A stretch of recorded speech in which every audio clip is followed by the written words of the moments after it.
Follow us on Facebook, Twitter, and at www.permanentrecordpodcast.com. The Blue Zone Podcast Network presents Permanent Record, an in-depth look at the classic albums of the 70s and 80s. Albums which have earned a permanent place of honor both in our hearts and in our record collections. Welcome, everybody. It is the Permanent Record Podcast. We're back. My name is Brian, and I'm broadcasting to you here from the comfort of the pollen capital of Pennsylvania. Yeah. So, Sarah, it may sound at times today like you are co-hosting with a frog. Oh, I don't know. I think I might be somewhat froggy myself. I am not immune to the effects of the pollen either. Yeah, we're in a bad way here, tucked away in our little corner of the world. Yeah. It's beautiful outside. Well, actually, today it's raining. Not today, it's not. Yeah, but the trees are blooming everywhere. And Those filthy oak trees. Yeah, they're the worst. Just pumping out that pollen. Uh-huh. So, everyone, we want to welcome you back. Yeah. And if this is your first time listening to us, to a show that's not about Erasure, a particular welcome to you. That's right. Yeah, we're very happy that you've continued to join us. That's right.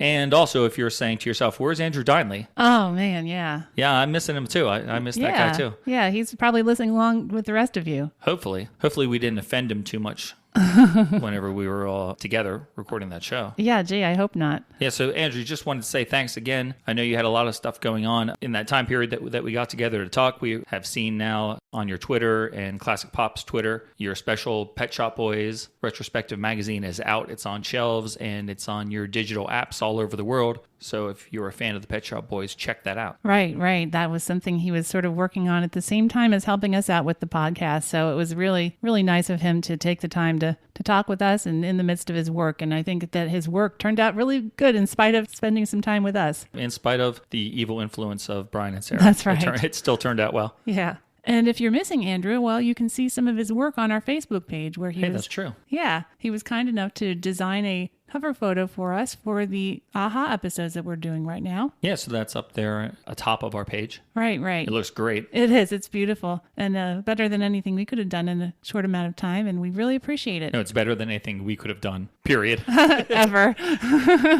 Very true. Yeah, so thanks, Andrew. Appreciate that very much. Yeah. We also would like to send a big thank you out again to the Erasure Information Service for helping spread the word about the podcast. That was a great treat for us. Oh, yeah. What a wonderful surprise to find out we were mentioned in their recent newsletter talking about the Innocents. Yeah, our first episode was picked up by their weekly fan newsletter, which I've been getting for years. Yeah. And the week that we were mentioned in it, of course, our email provider blocked the delivery of the newsletter for whatever reason. I know. What do they have against you? That was like a really harsh blow. I know. I have gotten it every week for years. So a bunch of folks that listen were nice enough to send it, and Erasure actually did reach out and send us a copy as well. Yeah. I mean, not Erasure. Yeah. The fine folks at the Erasure Information Service helped us out. So that was really, really good. So they really did help us out. We got that mentioned in the newsletter for that weekend, Sarah. We were like minor internet celebrities. Yeah, right. We had so many nice letters from folks and messages on Facebook and Twitter, people who had downloaded the show based on what they read in the newsletter. And it was great to hear from everyone. Yeah, we were really pleased and excited about that. It was a fun weekend for us. And then it, continued over the next couple of weeks as we published the other episodes of the podcast about the Innocents. Right. So hopefully everyone enjoyed what they heard, and maybe even a few have stuck around to see what else is out there and see what we're going to do next. There's a bunch of Erasure records that we talked about in our first year that maybe you would enjoy if you haven't checked out the back catalog. And this album today that we're going to talk about is not too far removed from Erasure. No, not too far. So it might be something you like as well. And one last matter of housekeeping before we get to the music today, Sarah. Okay. If you recall, in that first or second episode with Andrew, we were totally baffled by iTunes. Yes, we were definitely showing our novice status compared to other people when it comes to iTunes knowledge, because we didn't even know that there were other iTunes shops out there in the world. Right. I mean, I knew there were other iTunes shops for music because, Right, licensing and distribution. Right, but podcasts are podcasts, so Right. I just assumed that iTunes podcast was all one realm. Right. But it turns out that much like with records and music, there are different countries' versions of the iTunes library for podcasts. And we had a few reviews out on the UK site of iTunes. And we always like to mention the reviews to thank the people for taking the time to leave them. So the folks that have left these reviews, I mean, some of them are back like... Yeah, well, the first one I have here to read is from October of 2017. Yeah, so if you felt unloved by Brian and Sarah, please be aware that that wasn't our intention. Yes, we love everybody in the UK who enjoys our show. That's right. Accept our apologies, and we're going to make it up to you by reading those reviews right now. Here's what we saw when we finally figured this out. The first one we got was from Alan of Southampton in UK, and it's, like I said, back in October of 2017. Short but sweet, he says, love, love, love this podcast. If you were a fan of music in the 80s, this is the one for you. Nice, sweet, and to the point. Yes. Thanks, Alan. I appreciate that. Our second one is a 5-star review close to me from I Say, and it has turned out in the interest of full disclosure. Yes. We have to reveal that this is Andrew Dinley. Yes, that's right. Written back before we were, rubbing elbows with celebrities. Hobnobbing with this is the before greats. we were good friends with them. A 5-star podcast curated with love and an attention to detail that will resonate with people like me who still hold dear the seminal albums and artists of their youth. The 1980s weren't all about big hair, power ballads, day-glow leg warmers, and throwaway pop dross. Brian and Sarah remind us of this. We've all pondered these songs as angst-ridden teenagers, projecting all sorts of meaning into the lyrics, titles, videos, and sleeve designs. And as an Englishman, it's interesting to hear an American alternative perspective on a body of work that is largely from the UK. Here's hoping the Permanent Record podcast is a permanent addition to iTunes. The place is all the better for having it around. Wow, that's so nice. Yeah, Thank that's you. very nice. He has a nice way with words. That's for sure. So the next one we got was from February of this year, and it was written, well, the title is 80s Music Heaven, and it was written by Scott57, and he says, it's wonderful to hear an American perspective on all the 80s music I love and grew up with. Well researched with honest opinions, because as we all know, your favorite bands could make some terrible songs, so they say it as it is. Yeah, that's for sure. We may actually get into that today. We may talk about that or today. next week. I don't know. But thank you, Scott. That's a great review. We appreciate it. And speaking of 80s music heaven, just want to take a quick moment to mention that just this morning we saw on Twitter from Boy George's feed that another member of Dead or Alive has passed on to 80s music heaven, unfortunately. Steve Coy, the drummer, and the only person from the classic lineup of the band who hung around with Pete all the way through the history of Dead or Alive. And Steve, I haven't seen why yet, but Steve has passed away. Yeah, that's a real shame, real shock. We don't know what the circumstances were, but it's a tragedy. We're really feeling his loss today. Yeah, it's sad. One of my very favorite bands, and now there's really no one left. But I'd like to think that now Pete and Steve are up in, like Scott says, 80s music heaven, and they're not playing You Spin Me Around together. That's right. Since they seem to not really want to play that song anymore. Yeah. The fourth review that we have is another 5-star review, Poptastic Podcast from Mark Simo76. He says, great stuff. Enjoying all these episodes, but particularly the latest focused on Erasure of the Innocents. Looking forward to part 2 next week. Keep up the good work. Yahoo! I like that ending. Yahoo! Yep, that's really good. And then we had another one from that same time period. Wonderful title. Brilliant. That pretty much says it all. That is a wonderful title. Yeah, and it was by Crazy Fists. And he says, or she says, I was tipped off about this podcast by the official Erasure mailing list. And what an absolute gem. The hosts and guest hosts for the Innocents episodes are very easy to listen to, super passionate, and super knowledgeable on all things pop culture. I thought I knew all there was to know about Erasure, but turns out I know nothing compared to those guys. Aw, come on, give yourself some credit.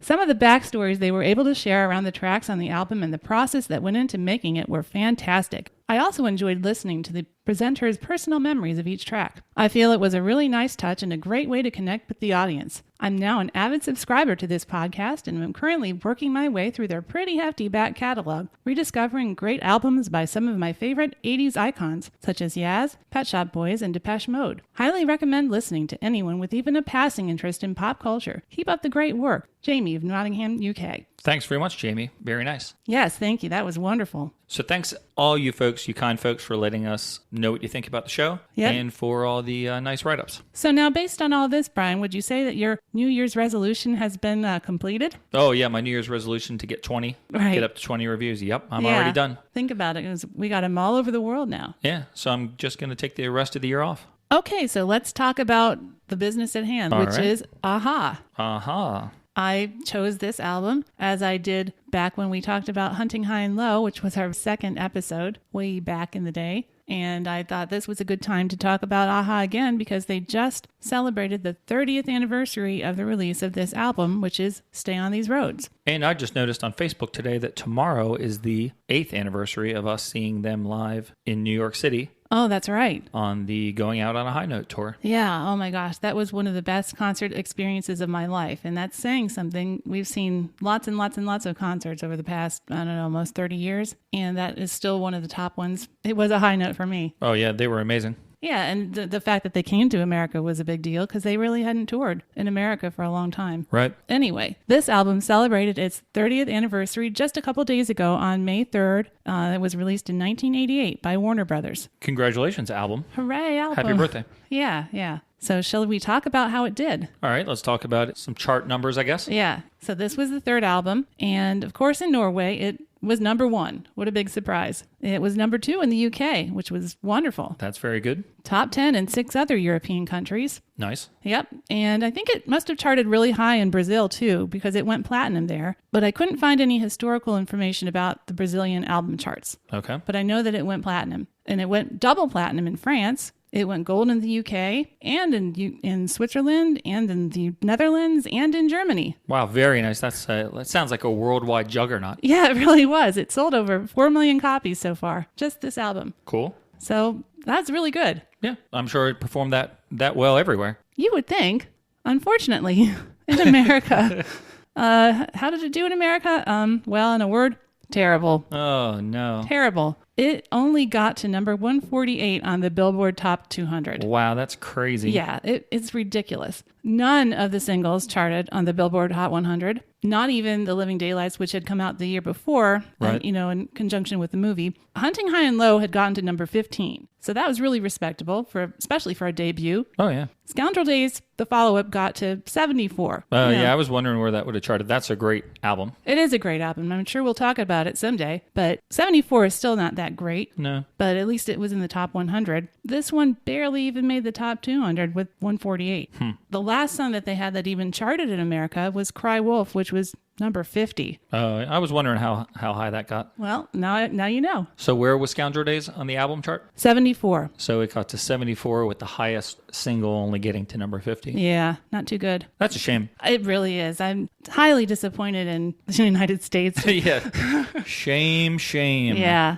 Well, I think, Sarah, that AHA circa 1987 and 1988 were in a kind of a difficult place for this band. I would agree. What are your thoughts? Here's what I'm seeing. As I listen to this and read things about the history, I see a band that wants to sound more grown up and wants to sound more mature. Yes. And I think Scoundrel Days kind of accomplished that. Yes. If you listen to Scoundrel Days, it's quite a jump from Hunting High and Low. Yeah. In terms of maturity of songwriting and even right. of the sonics of it. But unfortunately for them, as we just mentioned, at least here in the United States, and I think all throughout the world, Scoundrel Days was not as big a hit as Hunting High and Low, right. regardless of how strong it was. That's right. It seemed to suffer somewhat of the same fate as ABC with their second album, where they kind of changed direction and people didn't want that and didn't like it. And Scoundrel Days is a little heavier, not nearly as poppy and lightweight, and I don't think it was well received because of that. Right. And because of this, the label wants the hits to continue, obviously. Of course. So they are going to pressure the band to return to that sort of lighthearted pop sound that we got with the debut. Right. And there's some problems with that. Well, sure. There are problems with that. Like we mentioned, that's not where the bandmates' heads were at the time. No. They were not those fresh-faced, wide-eyed, pop-happy boys anymore. Right. But also, there's a problem just simply because, look at your calendar, it's 1988, which is very different from 1985. For sure. The musical landscape had really changed in the last few years. Yeah, just like that sort of like poster, pin-up kind of pretty boy band thing had kind of run its course. At least in America, I would say. And here in America, we now had, Guns N' Roses, and 88 was a really big year for Def Leppard. Yeah. And that's sort of what was happening here. Right. In the UK, George Michael and Belinda Carlisle were both really big that year. Mm-hmm. And both of those artists were sort of offering up a much more mature music style than what they had provided on their way to the top of the charts with their prospective bands. That's true. Respective bands, I guess is the word. The music charts at the time were not really looking for this kind of juvenile we wanted faith Yeah. instead of Young Guns Go For It. Right, is right. essentially what I'm trying to say. Yeah, that's a good way to put it. And the label here is going to try to say to AHA, we want you to go back 3 years in time Yeah. and give us... Take on Me Too, which Yeah. has been, one of their things that has haunted them throughout their career. And they've tried very hard to stay away from that and yet still provide a sound that they're comfortable with. And yeah, they were caught between a rock and a hard place here. And it is strange to me to think that even though the music industry knew what was being played at the time, what was becoming popular, they still wanted AHA to go back to the past. Like, why would that work if that's not where people's tastes were at the time? Yeah, well, I guess the push for this really probably started in 87, in the time period when they started to work on the album. True. And, in order to see a trend, you have to give it enough time for the trend to develop. Good point. So I'll give them some leeway with that. But still, as we've said on the show before, when it comes to these musicians that we love so much, our advice is just let them work. Yes. Let them do what they're good at. Don't dictate to them No. what you want, what you think is going to do better, because the artists know better than you do. Yeah, they know what they want to do. They know what they're comfortable doing. They know what they're in the mood to do. So, just let them do it and see what happens. Just because these guys are good looking doesn't mean they aren't thoughtful and creative and talented musicians. I think that's another aspect of their career that has kind of hindered them in some ways. They're not just pretty boys. Right, yeah. And they were treated as such for 2 decades. Right. It's only now, I think recently, since they've reformed a second time, like Yeah. the third. Probably in this wave of millennium. Yeah. All right, so that was a problem. Then also another problem that AHA, I think, runs into with this album is their schedule at the time. Yeah, for sure. They were sort of forced to really begin work on this album while they were still in the process of finishing up the worldwide tour for Scoundrel Days. Right. Which was their biggest tour that they had embarked on yet in their career. And I guess it's sort of that thing back in the 80s, Depeche Mode, album 81 and 82 and 83. Once a year, you had to get an album. Yeah, and I even- guess that's why the push was on Right. them. Erasure did the same thing, Yeah. And although I feel like they were maybe more prolific on their own without being pushed by the record company. Erasure? Although, yeah. Yeah, I would believe that. Yeah. But it's still, very rapid fire releases back in the 80s, and this was no exception. So they're very busy with touring and promotional obligations. And as we're going to learn, a lot of the songs on this record have roots that were planted like 5 to 8 years earlier. Wow. And I think you're going to find it kind of interesting as we talk about the origins of some of these tracks. But Paul, at the time, has said that this was really the first time that they had to scramble to put an album together. Wow. And it was the first time that they didn't allow themselves enough time to do things the way they really wanted to do it. Mm-hmm. I did read one quote from Mags that said this was a difficult album to make. I believe that. So after the tour completed, the worldwide tour completed in August of 87, they still had a few obligations to do television things throughout the rest of the year, but by and large, their busy schedule was over. So they returned to London. Right. To the R.G. Jones studio. Yes, in Wimbledon. Exactly. And that was the location of choice for their producer, Alan Tarney. Mm-hmm. And Alan, we talked about him a year and a half ago when we talked about Hunting High and Low. He has an important part in the history of AHA. Yeah, well, he was the producer, and they chose him, I think, because of his Space Invaders machine, correct? Oh, really? I don't remember that. I do know that he was the one who basically saved Take On Me. It's his version of Take On Me that became the worldwide hit because it had already been released. Right. I think that it was the third try that they finally got it right and got, that version that everyone seemed to embrace. So that is something we discussed in that Hunting High and Low episode. And something we didn't mention in that episode, Sarah, that I've learned since then about Mr. Tarney. Oh, yes? That I just wanted to share with the group Okay. is I did not know this. He is the person who wrote this song.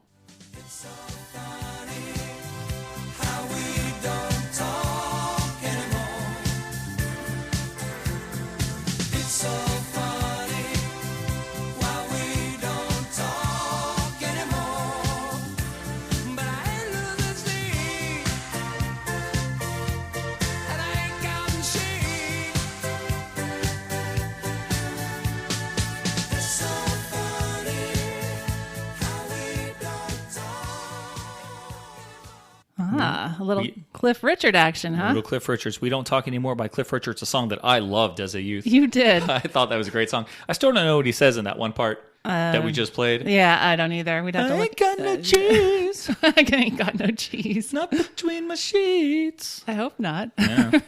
I don't know what he's saying there. Okay. But I love that song. Yeah, you do. I know you go along singing that sometimes. So, Alan, thanks for writing that, and thanks for helping out our friends in AHA. Right. Yeah, just another couple of notes on the making of this album. I don't know who these people are as far as other credits, but the recording engineer is Jerry Kitchingham, and the mixing engineer is John Hudson. And I may have a few unkind words to say about him as we go through. Oh, wow. Look out, Mr. Hudson. Sarah's coming for you.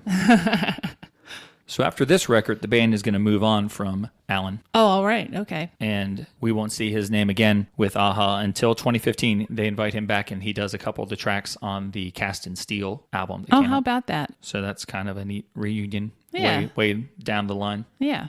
In some ways, the band is going back to earlier days. The label's kind of forcing them in that direction. Right. And they're going back to that early studio that they worked at, because Scoundrel Days wasn't recorded in its entirety there, even though it was recorded with Alan. Scoundrel Days was produced by Alan and Aha. Okay. So I think they did some of the stuff themselves when they had time. But they're going back to the old way of doing things, but this time they're kind of pushing back against that, and they do a few things that are new for them. And one of the things, they did this a little bit on Scoundrel Days, but they do it a little bit more here with this one. They bring in some outside musicians to assist with recording. Right. So one of the positive things that happened with the singles released from Hunting High and Low is that for the 7-inch of Hunting High and Low, the label got Ann Dudley in to add some strings to make a new version of the song for the release. And Ann Dudley is a composer and arranger. She was in Art of Noise. If you're a fan of 80s music, you've probably heard her a dozen. Well, she was on the Lexicon of Love, I believe. Yeah, that's right. She was. She's helped out Aha or ABC quite a bit. Right. She does great work. She was on Lexicon of Love too, I think. Yes, she was. So they bring her in, and she is going to put some strings on the track, The Blood That Moves the Body. Aha. It doesn't say that in the liner notes. It just says that she's on the album, but that's sort of what I found online. Okay, good, because I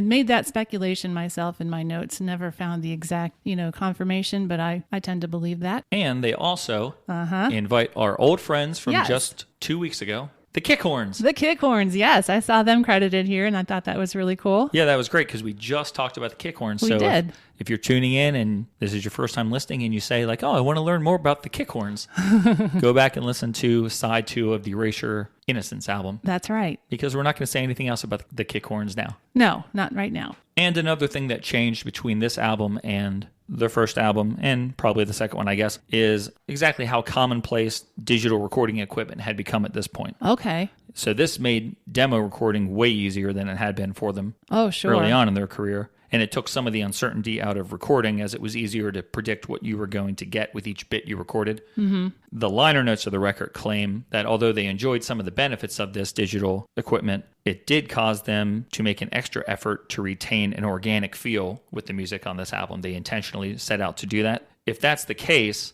they failed spectacularly. Yeah.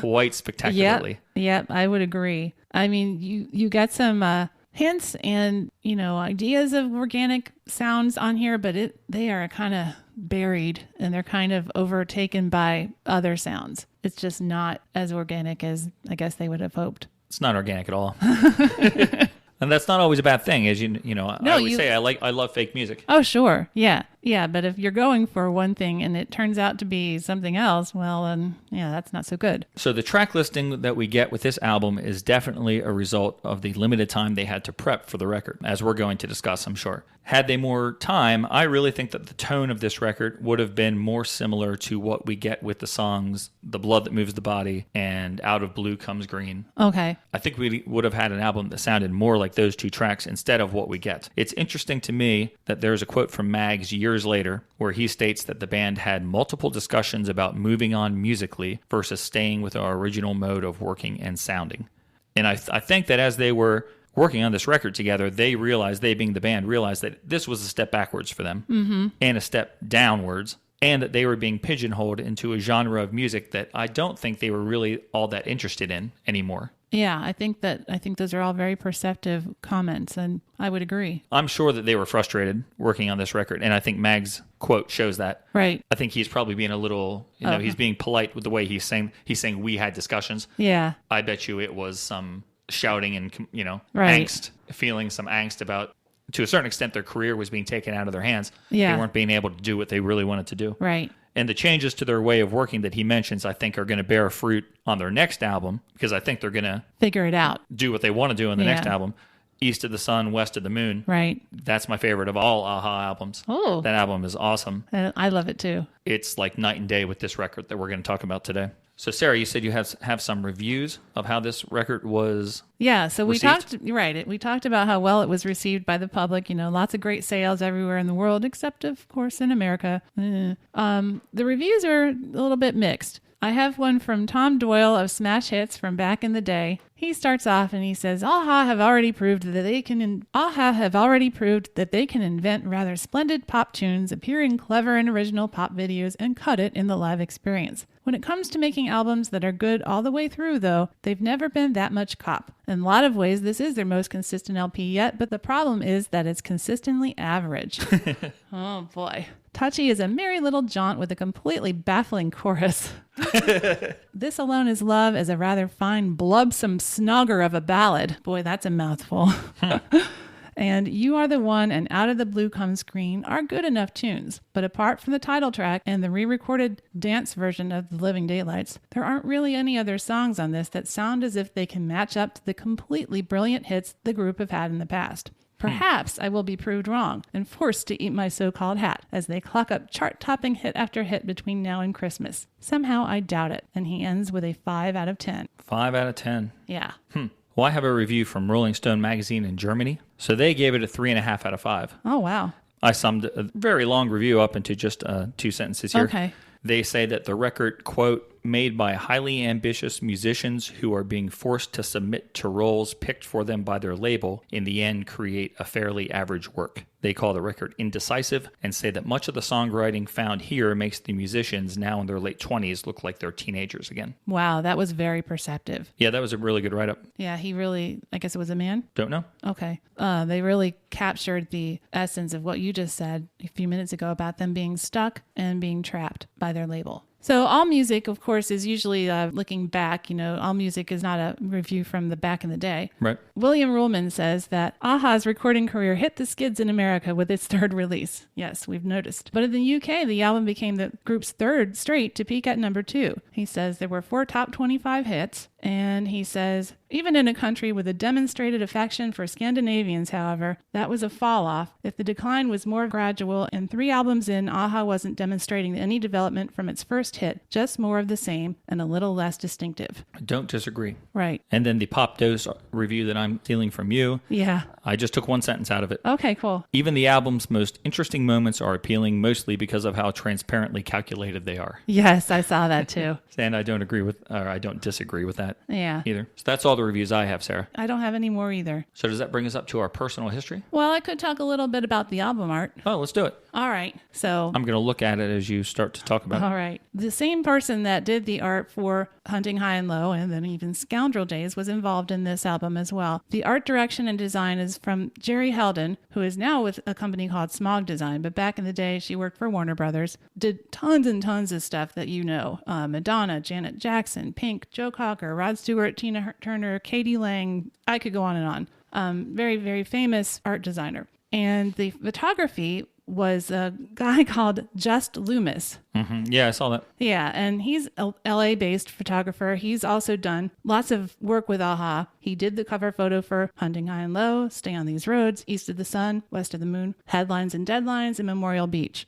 He also took the cover photos for several singles, like You Are the One, Moved to Memphis, all kinds of other press photos. He has done so much work with the band that he actually made a book called Aha Photographer Just Loomis. So he's got a whole book of his works and things that he's done with the band. Cool. So Jerry Heldon and Just Loomis have worked well together over the years. This is the product of some of their work. When I look at this album cover, I have 2 thoughts. The first is this is another step backwards for the band because I'm noticing that the original Aha logo that they got away from on their second album is back again. My second thought is I really like this cover. I think it's good. Morton looks a little smug. Mags has beautiful eyes. dreamy. It kind of reminds me of the album, the 45 cover of Chains of Love that we talked about, how it's twine and broken glass and it's laying on the ground, and it's got that. Yeah, I can see the connection. Sort of like the found objects right. incorporated into art and stuff. And I should mention at this point, I'm not giving that person credit because even though Jess Loomis did the band photography, someone else did the still life photography on the album cover, and that his name is Stuart Watson.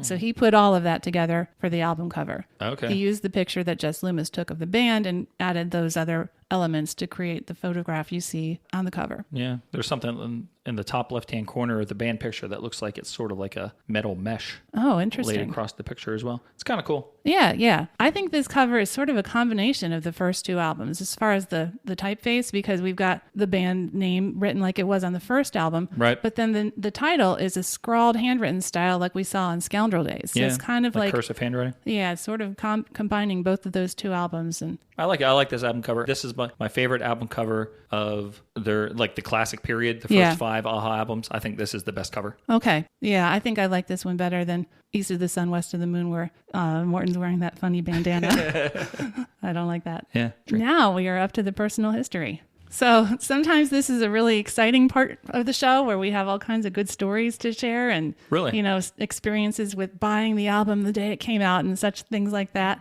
Oh, huh. Yeah, I wonder if anyone else agrees. Well, I don't know. I think it's fun. No, we do. We know that because somebody in the review just said that. Oh, okay. They said they like hearing our personal anecdotes. Well, I'm afraid you're going to be disappointed this time because as I kind of mentioned when we were talking about the lack of success this album had in the U.S., I didn't own this album back in the day. I don't know any of the songs from back in that time. I'm not even sure how aware I was of the Living Daylights theme song at the time. So this one didn't come into my world until you got it when you were getting through all the back catalog of a-ha after you became interested in them in the early 90s. That's right. My personal history with this album, like you just indicated, is not all that interesting either because I don't really have one. I got into a-ha a lot in the early 90s because I loved the song Dark is the Night for All, right? Which I heard on the radio like the one time it probably was ever played on American radio. Yeah. And I was like, oh my God, that song is amazing. That band is back. They were great like 8 years ago. I'm glad they finally brought out a second album. No, because I knew about Scoundrel Days. Yeah. I was like, wow, they finally brought out a third album. So I started playing your cassette of Hunting High and Low and Scoundrel Days quite a bit. And then I went out and got Stay on These Roads and East of the Sun, West of the Moon, which I loved. But my only real memory for this album was acquiring it and then basically just shelving it for a while. I remember being a pretty big fan of You Are the One. I put that like on a bunch of mixtapes for myself. Yeah. And I really liked that song, but that was like the only thing that really stood out for me. And I kept listening to Hunting High and Low and I kept listening to East of the Sun. And those were the two that I really, really listened to along with Memorial Beach. So this one has probably always been out of those first 5 been my least favorite and probably has been listened to the least number of times. You love the cover of it, but you're not as enthralled with the content. Yeah. Okay. All right, so let's break it down a little bit. Starting with the first song on the first side. And that song is called Stay on These Roads. Cold as a voice talks to me, stillborn by choice.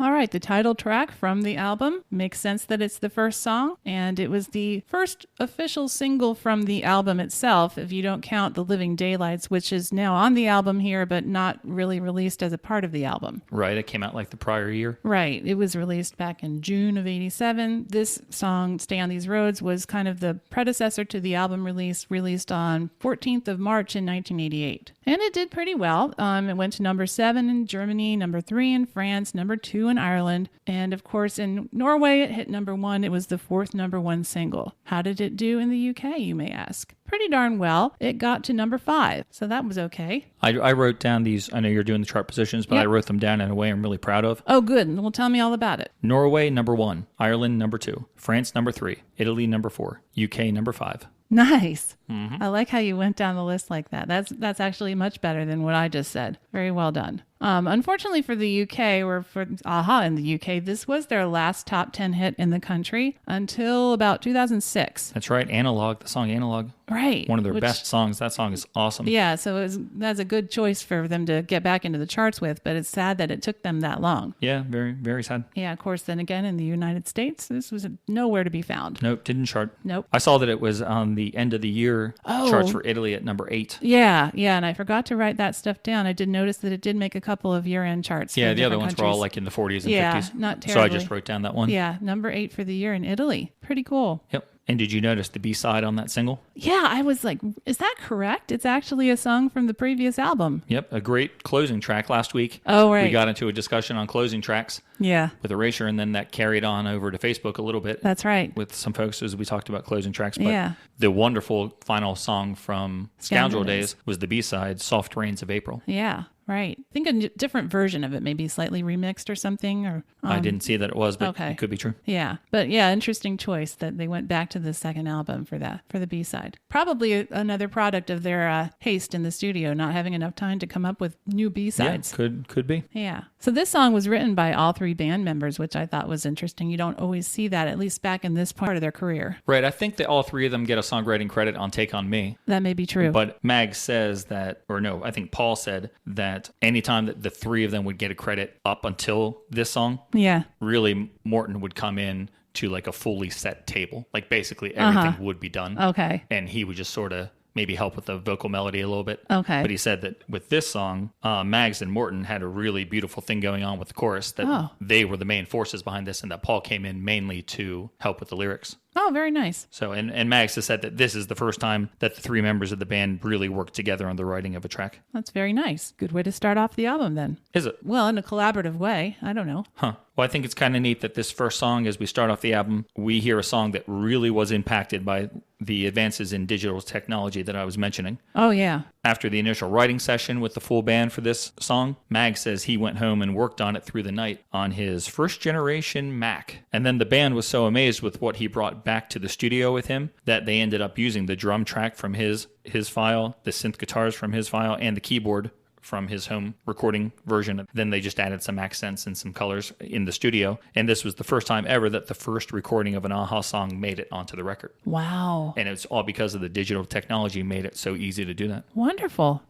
Going back to the songwriting of the song, Paul mentioned, I thought this was interesting, that an early section from the song Hurry Home was lifted from that and incorporated into this song. Oh, that is So interesting. I'm not exactly sure what part it is. Yeah. He didn't go into detail, but I thought that was kind of neat. And we're going to see some more stealing from songs and things here as we go through the album. Okay.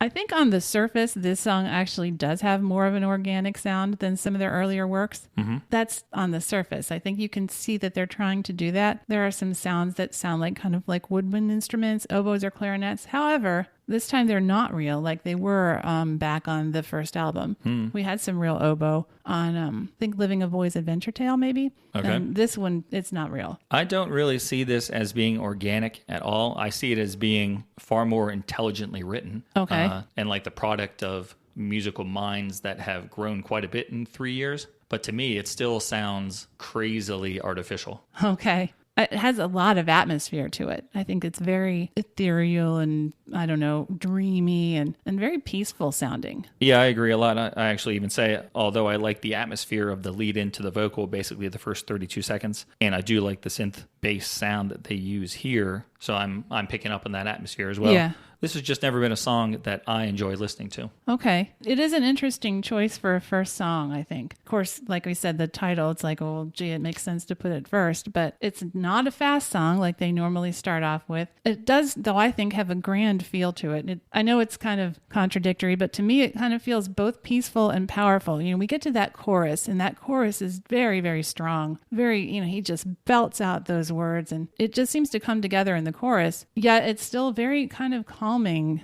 So it's a kind of contradictory feel for me, but it's also very hopeful, which is a nice way to start an album, you know, on a message of hope. The song is very hopeful, and I have a neat little story about that. Oh, good. That I'll tell you as we finish up talking about it. I forget what adjective you used to describe it there in that last section there. I wrote that the song does seem quite cinematic to me. I forget exactly what you said, but I kind of agree with what you said. Okay. And because of that, I look forward to seeing what's going to happen with the video for this song. Oh, right. But even though it is cinematic, I think it's the intro and the verses that work so well. They lose me with that chorus. You say the chorus is strong. I'll say Morton's performance on the chorus is strong. But to my ear, this is a terrible chorus. I don't think it's catchy at all. It's not a melody that connects with you at any point, which they're usually pretty good at writing those kind of choruses. And like I said, Morton sounds great. Some people don't seem to like the really lengthy onslaught of his upper range. I've seen some people complain that the chorus is his voice, the falsetto or whatever, is kind of ruining it for them. But that's never been a problem with me. The band is performing very well on this song. Mm-hmm. I just don't like what they're performing. Okay. This is not... The chorus of this song is not catchy enough to warrant it being the album opener. They need to grab you like they did with Take On Me and like they did with Scoundrel Days. I don't think that this song fits the bill. Interesting. Because they both, well, I think Scoundrel Days has very soaring vocals in the chorus, and I think this one does too. It's probably not quite as easy to sing along to, but... Yeah, it's definitely not. Although I sort of think that they were trying to imitate, that they wanted to get the same sort of feel that they got with Scoundrel Days. They want to kick it off in sort of the same way, I think I see that too. When I listen to it now, I like I said, I in the past have not ever really wanted to listen to this song. Listening to it for this podcast, I kind of dig what they're doing with the verses. The verses, the sound of them works for me, and I like the melody. Mm-hmm. I like the point that the lyrics are making without really liking the lyrics. Okay. Like, I don't think these words are particularly good, but I often throw my regular lyric rating scale out the window with aha. Okay. Simply because I know that English is not their first language. Like Camouflage, I do the same thing. Okay. Aha's better with lyrics than Camouflage is. Yeah, for sure. So I don't hold that against them too much, but the atmosphere, the cinematic nature of the song is good. The verses are good. The message of the lyrics is good. However, it doesn't work for me. Okay. Even with all those components, the entire package is still just not quite there for you. That is true. I will say I really like the drums in this. I think they have some really good big fill-ins that I appreciate, especially right before the chorus. Well, there's a good fill-in right before the start of Morton's vocals. And I'll talk a little bit more about the drums as we go through the rest of this album. I think they're kind of a neat feature that I don't always notice as well. So I've already sort of beaten to the ground that I respect how dramatic this song is, and I like what they're getting across with the accompaniment. I may not like the track, but I do like where their heads are at in 1987. This first song is one that they wrote in 1987. Okay. Okay, this is a song that at the time of the album, they actually penned this one. Okay. And it gives you, I think, a pretty good sense of where they are creatively at this point. They're shooting a little higher than what they have done on their first two albums. Yeah, the subject matter, the thoughts they're trying to express. And musically, there's more to it. It's just, on this occasion, it doesn't really work for me. Like I said, I wouldn't have selected this as a single, particularly for a leadoff single, if I was working at the label. We just saw how many countries it was a top 5 hit in, so... Right. So maybe it's good I didn't work there. I would be interested to know by fans of the band, like European fans, is this still considered to be one of their strongest singles? Which is kind of what a top 5 showing would indicate. Right, a song that's going to make top 5 is a really strong song. Yeah. Does this one hold up, stand the test of time? I'm not sure. Yeah. I would like to know how it's received at concerts. Still played a lot at concerts. Did not look that up, but... When we saw them on the tour going out on a high note, I think they only did one song from this album, and it was The Living Daylights. Yeah, that makes sense. Yeah, that doesn't surprise me either. I think we've already gotten the idea that they're not super comfortable with this album in their canon. So on the topic of the lyrics, a nice story that I read. Sure. In 2011, after they split a second time, they reformed just a few months later in Oslo at a memorial service for those that were killed in a July 22nd terrorist attack. Right. And they chose this song as one of the songs that they had to play and used it to give a clear message to the country to stick to the path that it had chosen and not to let terrorism cause them to lose faith. Right. In terms of that, I think it works. It does work well with that. Right. Yes. The lyric content. I agree. Yeah, that's a nice message. And, some of the other interpretations about this kind of being about dying and meeting again in the afterlife, I'm sure that also was a good reason to tie it into the memorial service for that event. So you said you had an interesting review of this song? I do. I could only find one review for this song from back in the day, and it was by some people that we've just been speaking about. Oh, really? Yes, Vince Clarke and Andy Bell. Oh, my God. Every now and again in Smash Hits magazines, they would have guest artists come in and do the single reviews. And so it just so happened that for this song, they were the ones reviewing all the singles for that issue of Smash Hits. That's pretty cool. Yeah. So it was a nice tie together between the last album we talked about and this one. So what did they have to say? Well, Vince said, "This would make a good stadium song. I can see hordes of people swinging their banners in time to this at a football match or something, but it's far too manufactured and overproduced." All right. I think that's telling, considering what he had just gone through in the making of his last album. I think he might have been projecting a little. I don't know. And he says, "I was really looking forward to hearing this, but I'm disappointed now. I think they've done some good songs, but this isn't one of them. It's much more bland than anything else they've written. There's no tune to it. Nothing that makes you want to sing along to it." Man, I think Exactly. I think you and Andy are of like minds here. Even the verses, which I like, are very hard to sing along with. Well, yeah, not only maybe for the melody, but as Andy is about to say, I couldn't make out a single word he was singing. Yes. Some of That's it is difficult. always a problem with me trying to sing along to Morton, because there are some things that I just do not understand his pronunciation. Anyway, Andy goes on to say, "Perhaps they realize they've had their heyday and are going downhill, so they've decided to try and be serious and credible all of a sudden. It's a real shame." Jeez. Well, he should wait for the third single then. Yeah, right. For sure. So that was what they had to say. They weren't super big fans. That's interesting. Yeah. All right, so I mentioned I was anxious to see what sort of video this track would get. Oh, yeah. So did you get a chance to watch the video? Oh, I certainly did. I did indeed. It was directed by Andy Morahan. He has done a lot of videos for a lot of songs and groups that we know. Sure has. West End Girls, I'm Your Man, The Edge of Heaven, Human, Heart Like a Wheel, So Cold the Night by the Communards. However, you know what else he directed? He directed a terrible, terrible movie. Yes. Is that what you're referring Yes. to? Yes. He's got all these wonderful things on the plus side, and then he's got a really big minus side when he gets credit for directing Highlander 3, The Sorcerer. The Sorcerer, yes. Ouch. You know, maybe you better stick to the music videos, sir. Yeah. Yeah.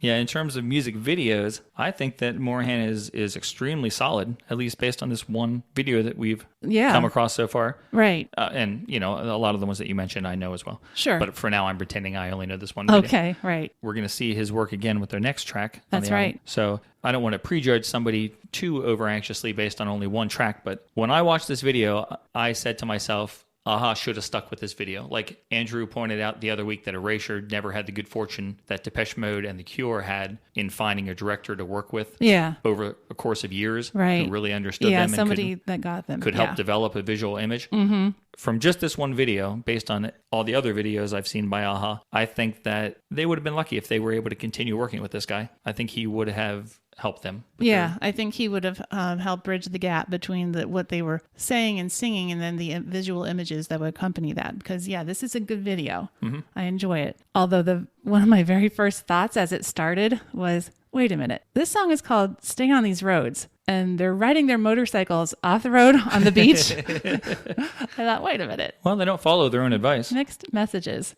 Yeah, eventually we do see them riding on their actual road, but by the end, they're back off the road again, driving through the water and on the sandy beach. It's kind of amusing to me. Yeah. Stay on these roads, except when we don't. That beach with all the shots of water, that works really well because water has like a natural rhythm that goes along with any audio that you put over top of it. And the same director is going to use that water trick or he used this water trick in the video for Human. Oh, yeah. Which is one of the high points of that video. That's right. The waves of water in the background as the band are singing. Yeah, there's some good timing here in this video with the images of the water splashing in time with the drum of the cymbal crashing. Right, yeah. That splash. He goes to that maybe a few times too often. Perhaps. But it does look really cool the first couple times. Right, yeah. Oh, yeah, that makes sense. That's really good.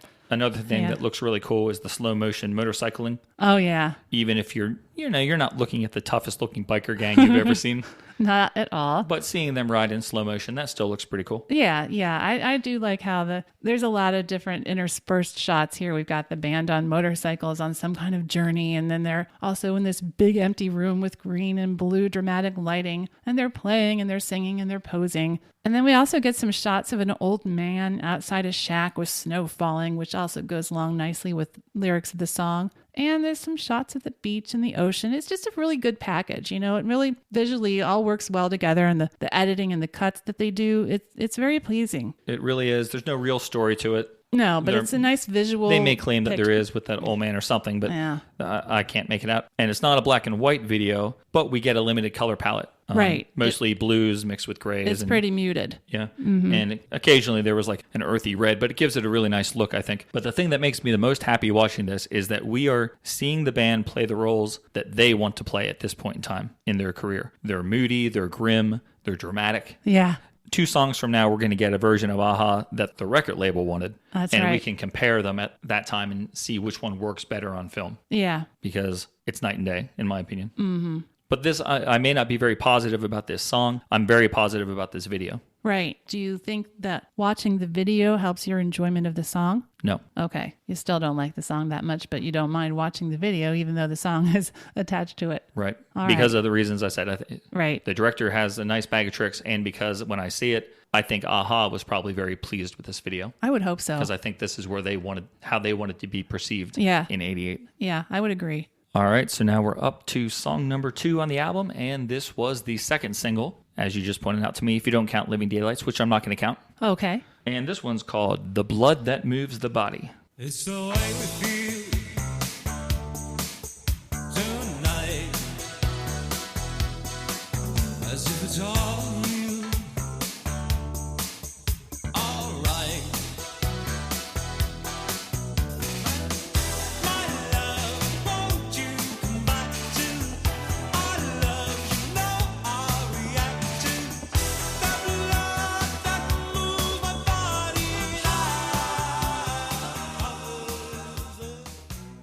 All right, a song that peaked in the UK at number 25. And as I will talk about at some point during this song or the next song, I think that sparked a little panic in the label. Oh, boy. And prompted the third single. But number 25 in the UK, number 10 in Belgium, number 11 in Ireland, number 13 in Italy. And, of course, nowhere in the United States. Nowhere at all. It did not chart. The B-side of this one was There's Never a Forever Thing. Oh, So all right. one of the songs from the album did make the B-side of this song. Okay. Unlike the first one. And this song was one that was written in the summer of 86. And again, I think you can hear that this is more of a current effort from the band than some of the other songs we're going to talk about. Yeah, that's interesting. It was written in 86. This song came out about a year after The Living Daylights was released. That was released in June of 87. This song was released in June of 88. And to me, they have a lot of similarities. They very, very So much do. I wouldn't doubt that they were written. Oh, yeah, they were probably written around the same time.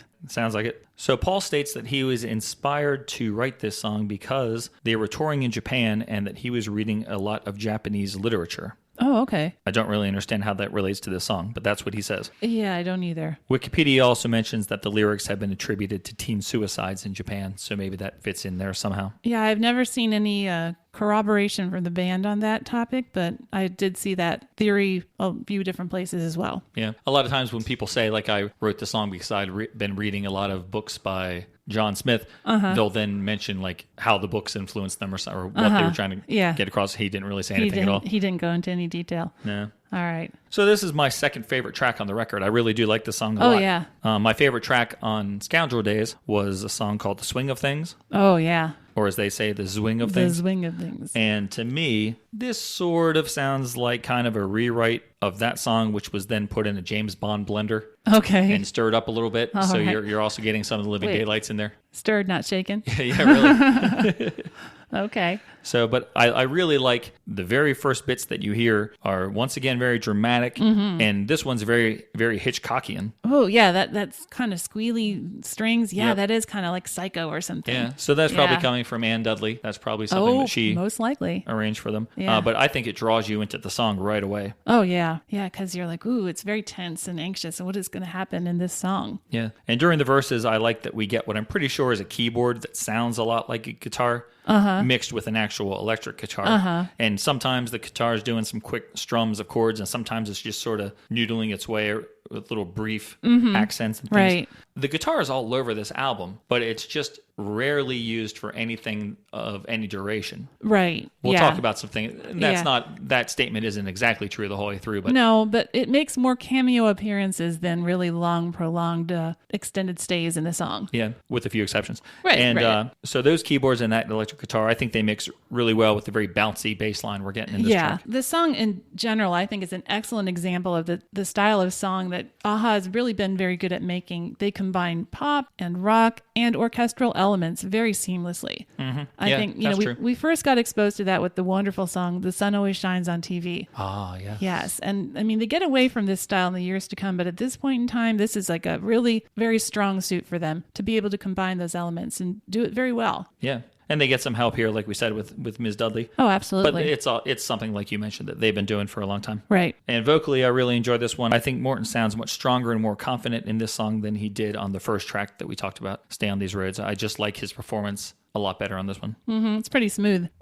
Boy, there's some of the delivery, though, in the middle eight, the fast delivery of those words is another example of not having any idea what some of those words were that he was saying. Is that the part? Not long ago. Yeah. Yeah. That not long ago, it hurts us so, a tremble through our lives. The love and care, the way we were, lost its way at nights. Oh, see, I knew all of that except for one. I always sing Travels Through Our Lives. Yeah, that's what it sounds. Yeah, that's what it sounds like to me. Travels through It our doesn't lives. make any sense, but Well, I've sung that- it all these years. Yeah.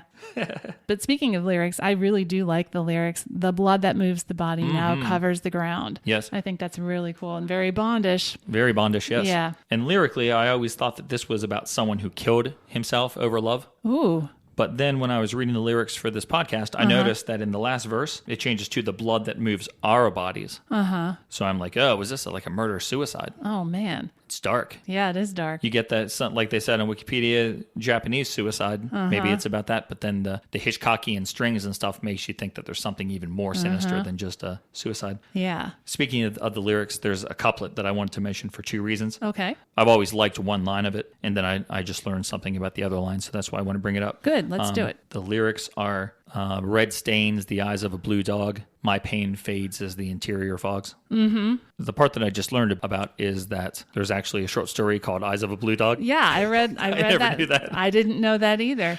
So I was picturing this poor dog that was splattered with blood, like Yeah. most of the time that I've been listening to No, this. but it must have been on the copy of the book that short story was in. Right. Red right. stains on that book. So that's a story by Gabriel Garcia Marquez. Yes. Who is the writer of 100 Years of Solitude and Right. Love in the Time of Cholera. Both are books that I've heard of but have never read myself. But his short story is supposedly very surreal and an ambiguous tale of a man and woman who meet in their dreams but Right. can't find each other in real life. Yeah. And that's what they say to each other in their dreams. Eyes of a blue dog. Yes. She's always going around in the waking day, writing that on tables and saying it to people that she meets, hoping that she'll find the person that knows what that means and connect with him, and she never does. Sad. It is. And then the second line, I always like that second line, my pain fades as the interior fogs. Because you can sort of picture this. If you're in a small room or a car and it's cold outside, let's assume, for instance, our listeners have some experience, what we call in the U.S. parking. Oh, When, yes. when you're young, if you have experience parking your car somewhere with someone that you want to get to know better. Yes. And so if you spend some time parking and it's cold out, the warmth inside your car fogs up the interiors of the window. That's true. And I always would think when I heard this song that the warmth from this person's body, which was escaping through the wound that he gave himself in the suicide attempt, that heat from his body was fogging up the windows or the small area that he was dying in. Oh, my. And I always thought it's kind of a cool image that you get across with just 6 or 7 words. Wow. Very. It's gruesome, but, is. but it's kind of cool. Yeah. In a morbid way. Yeah.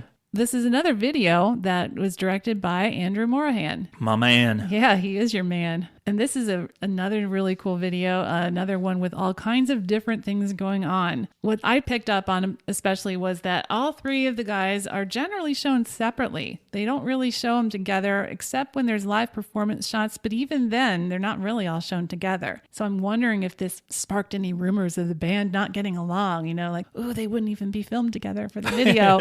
I can imagine some of the rumor mill starting because back in the day when you didn't have internet, people were just probably speculating all the time. Maybe. But Paul looks really hard, like he's working really hard at writing something. Maybe he's writing to Mags and Morton. Like, hi guys, I'm having a great time in this vacation home. Wish you were here. Mags is walking down the different city streets very purposefully. Yeah, he's just getting steps on his Fitbit. Yeah, right. Yeah, he's all over the town, just walking and very, almost like a Saturday Night Fever kind of walk down the street. And like, he's really cool. Yeah, is that the same leather jacket he was wearing on the motorcycle? Most likely. All right. Yeah. And then there's Morton. He's leaning against a wall with really cool light and shadow patterns on his face. And then we get this model walking a dog through city streets. Where have we seen that before? Strangelove. Right. and coincidentally, this was filmed in Paris. Yes, it was. And so was Strangelove. Now, the people in the video, the woman looks different. The dog looks different. Yeah. The dog is a bulldog. And the Strangelove, this looks more like a Doberman Pinscher. Although at first it put me in mind of the dogs in the video for Suburbia. But then when I went and reviewed that, I think that those guys are Rottweilers. Okay, yeah, I saw you watching that video. Yeah, and there's German Shepherds in there too, but I knew that they weren't the same as this guy. Anyway, yeah, she's got that long 80s coat and the very short skirt or shorts even. She's just strolling through the city streets with this dog, looking pretty cool. And then we get a few live performance shots thrown in there. In addition to that, we get some busy city streets interspersed with all of these other things. You want to talk about that? Well, I wanted to talk about sort of in the middle of the song, the section where a woman is assaulted or killed or grabbed by a sinister looking person. I can't tell if it's the same woman. I didn't know if she was maybe assaulted in the past, which has now made her in the present. She only walks with this big tough dog. Or if this is another woman whose assault or killing prompted our initial woman to have the dog. Did you catch the part where somebody grabs, like, I honestly don't remember that part. Like he grabs her from behind, I think, puts his arm around her neck and kind of grabs her. And then the scenes of the city street, we're seeing some police activity. Okay, yeah. It's like the police coming to investigate. You never really see a crime scene, so I don't know if it was a death or what. Boy, I somehow missed all that. The storytelling is, in my notes, I say it isn't all that crystal clear. The storytelling in the video is almost non-existent. Okay.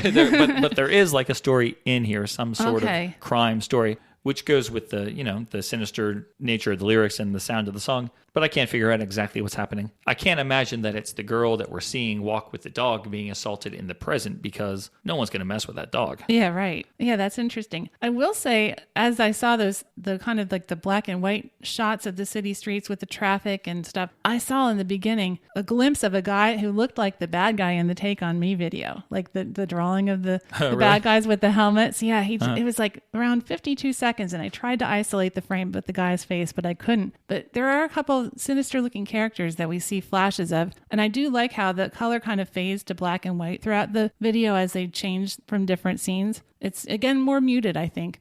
Except for, when she's walking on the city streets, it seems very bright and, colorful, but most of the other ones are a little bit more subdued. And a final note to our friends in the UK, probably more so than our friends anywhere else, but this director, Andy Morahan, that we mentioned, he is the son of Christopher Morahan, who had a long career as a director in film, theater, and television in the UK, and he was appointed Commander of the Order of the British Empire in 2011 for services to drama, so maybe you're familiar with Christopher. Wow. If you're not familiar with Andy. Okay. All right, so that brings us up to the third song on this side. Yes. And this is the third single. That's right. We're just going boom, right boom, down boom. the line. 1, 2, 3. Yep. It's called Touchy. What can I do? What can I say? She's waiting for this moment to explain herself. Me, I'm touchy, touchy you. Me, I'm touchy, and you know what to do. Me, I'm touchy, touch you, touch your love, the best I do. Touchy. Wow. Yeah, so this was the third single, and it was released in August of 1988. And probably not surprisingly, this one did do better than The Blood That Moves the Body. The best chart position was in France, where it reached number 5. It also did well in Ireland, where it got to number 6. It was number 8 in Belgium, and it just missed the top 10 in the UK. It got to number 11. So yeah, it did a lot better. It kind of rebounded with the third single. Yes, and once again in the U.S., Nothing. Nothing? Yeah, so like you point out, the UK ranked this song 14 positions higher than The Blood That Moves the Body, and this one almost broke the top 10. So I'm going to take that to mean that the UK was not really interested in the mature version of Aha. Right. And I think that's something that's going to be proven further by the way the UK turns their backs on the far superior album, East of the Sun, West of the Moon, and its singles. Those singles, when we get to finally take a look at that, 3 singles get released, and they have a pretty dismal chart showing beyond the first one.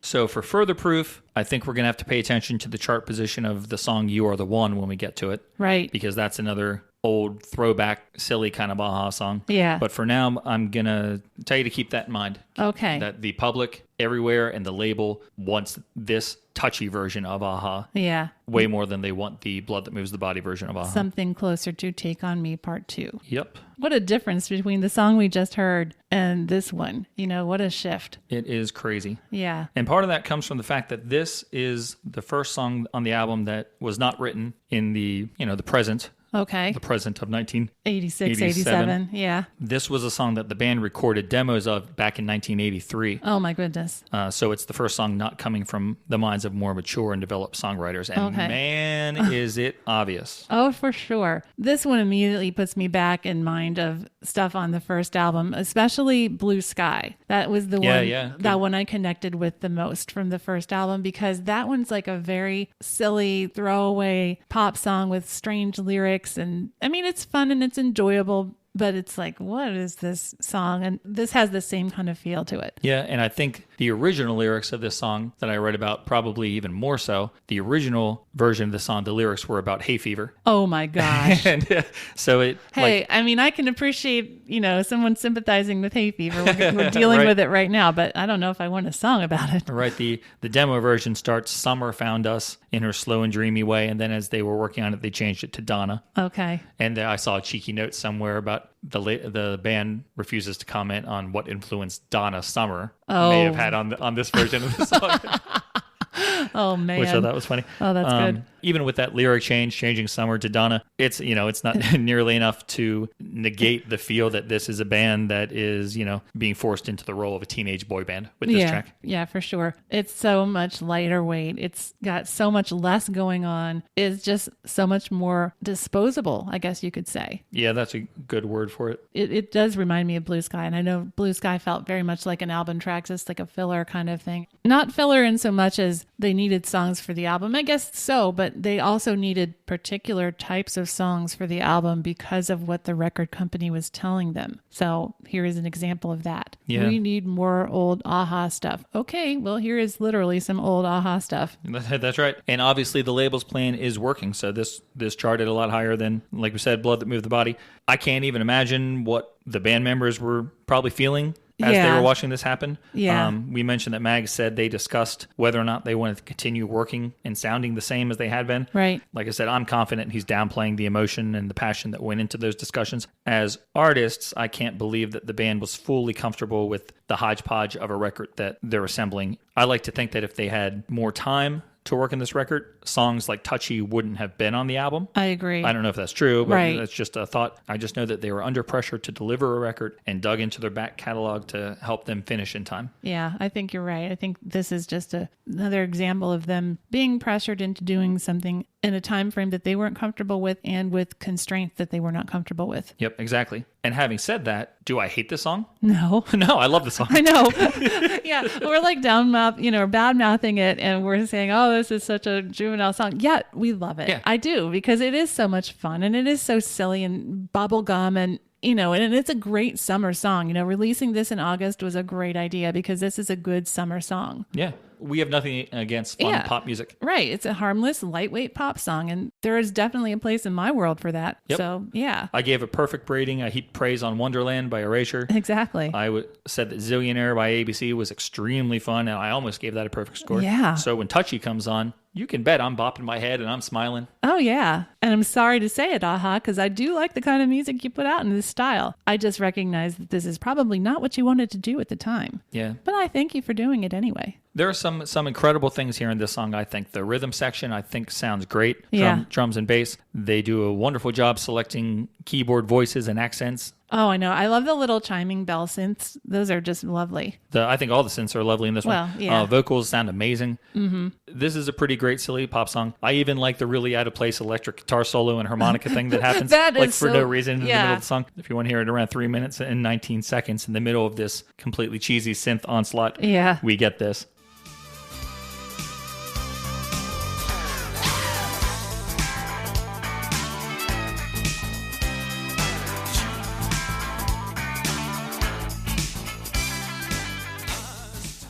The song is just so fun that even though that comes out of nowhere, Yeah. it works. It doesn't overstay its welcome. So it's like, oh, okay, so we're doing this now? That's fine. And then we'll go back to what we were doing. It's amazing. But how about that note he was holding there that you started at the beginning of that sound sample? Mm-hmm. Oh my gosh. Once again, he's just killing it with the vocals. I don't know if I like the, hey, this time we got too far. I'm not sure if I like that part. I do like the hey, heys in the middle eight. And I love the harmony of those. I think that's a lot of fun. Oh, yeah, yeah. Hey, hey. I think, and I'm going to say this in another song too, I think a lot of times a weak spot in these songs are the background vocals that sort of chime in that part that you just mentioned. Yeah. Hey, this time you've gone too far. Yeah. I don't really like that, and I have some complaints about Hurry Home.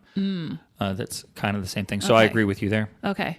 So even though I love this song, I just always think of the phrase time and place. Okay. And so, as I've already overstated on this episode, the time for the band recording this type of song had come and gone. Just picture how out of place this song would have been on Scoundrel Days. There's no way it would have fit on Scoundrel Days. Yeah, and that's 2 years earlier. Right. That Pop Dose review that we mentioned earlier said that the album's best moments are only good because of how transparently calculated they are. Well, this is one of the two examples that they give. I left that part out when I told you about it earlier. And although they are saying that it is one of the best things on the record, Yeah. the adjective that they use when they describe the song Touchy is inane. Yes. Yes. I saw that and I'm like, yeah, I can't disagree. Again, it's not gonna change your world. It's not some wonderful anthemic song. It's not a ballad. It's just a fun little pop song. Yep. So I fear that I'm coming off like a lunatic here with this track because I would give it a 4 out of 5 or 4.5 out of 5 probably Yeah. if I had to rate it. I'm going to take a star. Yeah, I'm going to give it a 4 out of 5. I'm going to take a star away for the fact that the verses, once again, with this song, like in the first song, the verses are better than the chorus. Well, yeah, this time I'll definitely agree with you because I do not understand the chorus at all. Yeah, and that's a weird thing because Aha always seems to write really strong choruses. Yeah. But it doesn't work this time. The verses, again, are way stronger. So I'm taking a point off for that. Okay. But I love almost everything about this song. Except the fact that it exists on this album. And I wish to this day, I wish that it hadn't been on the album. Yes. Yep. Yeah. And the label says otherwise. Yeah, I know exactly where you're coming from. This is a great song, but is it a great song for this album? No. No. We probably seem schizophrenic Yeah, I know. as we're talking about this song, but I have a feeling there are some people that must agree. Got to be. There's got to be. We're not the only ones. So we've beat that to death. yeah, we have. So let's go. Let's beat the video to death. Oh, my. Oh, the video. Oh, we've just talked about some really nice videos. Yeah, we talked about 2 really impressive video clips Yeah. for the first 2 tracks. Yes. So hopefully they'll work again with Andrew Morahan. Yeah, Yeah. hopefully they'll work with him again, right? Well, you would think because he did such good work for them before. But no, they go with somebody else. They go with a guy named Kevin Maloney. And not to be confused with a different Kevin Maloney, because as I was looking this up, I was like, why is this guy getting all these producing and engineering credits? It's because, as I understand it, his name is spelled differently from this Kevin Maloney. The one I was looking up has worked with Sinead O'Connor and U2. His name is Moloney. This guy is Molony. So this guy has not done a whole lot of stuff. He's done some directing, he's written a couple screenplays, and he's produced a couple movies, but he only did one other music video that I can tell based on his IMDb profile, and it was for Rufus and Shaka Khan. That's right. So this video, this could be why he's not very busy. Yeah. This This video is terrible. Oh my gosh, what is going on here? This video is an embarrassment. I feel so bad for these guys in this video. I mean, they look happy enough, but I really have to wonder if they had a good time making this video because they had to do so many ridiculous things. Yeah. This is like a video document of Aha's day at the beach. Right. It's so stupid, and it wouldn't have worked 3 years earlier with something on Hunting High and Low. They couldn't have done a video this stupid on their first album. Right. And gotten away with it. Even, I mean, Take On Me, and they were just beyond this even on their first album. So why are they going back even before that? It is really so many steps backwards. So weird. Yeah. So we get lots of stupid gags, visual gags. Yeah. You get like the three of them are all individually walking paths that come to one point. Like they're all walking right at each other. Yeah. And even though they're looking straight ahead, they don't notice that they're about to walk into other people. Right. So they do. Yes. They bump into each other. Oh my goodness. Oh, and by the way, as they're doing this, they are dressed in these swim costumes from like 1920 or something. Yep. These like big black tank top things with long, trouser parts on them. And they're all sort of scrubbing the back of their neck with towels as they walk. Right. Yeah.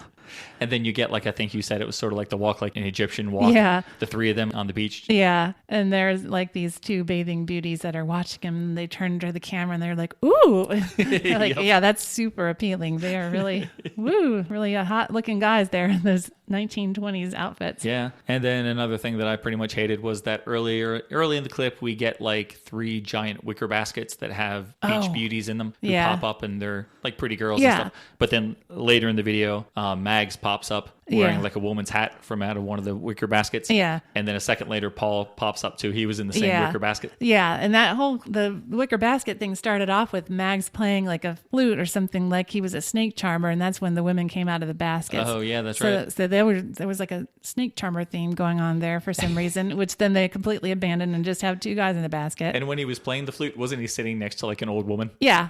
Yeah.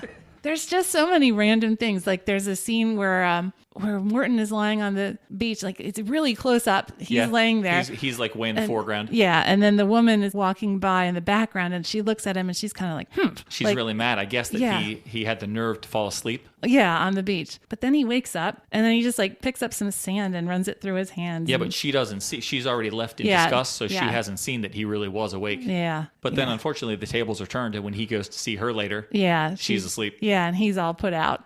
Yep. It's just like, why? And then you get that's all the silly stuff on the beach, and then you get some performance footage. That's right. But it's all shot like really close up. Oh, I thought you were going to talk about the performance by the bathing beauties in the pool. Oh, the synchronized women. The synchronized swimmers, yeah, which is like all Esther Williams looking. Yeah, that's actually my favorite part of the video. Oh, is it really? Well, it's women in bathing suits. I guess you don't not mind sexy that. bathing suits. Well, that's for sure. I just sort of like seeing them like get that star pattern and then kind of drift. Yeah, but you're right. There is some performance stuff in here too. It's filmed from like the chin up, like real close. Yeah. And it's cut really, really fast. And Morton keeps waving his hand up and down to change the scene. And they're doing lots of like cheesy grins, and Mags and Paul sing lyrics to each other, like getting face to face, singing the. Yeah, there are these black and white shots where they're up against a window with this rainy nighttime scene outside, and it's very angsty and atmospheric from that point of view. But the guys are grinning and bopping their heads. It really doesn't work.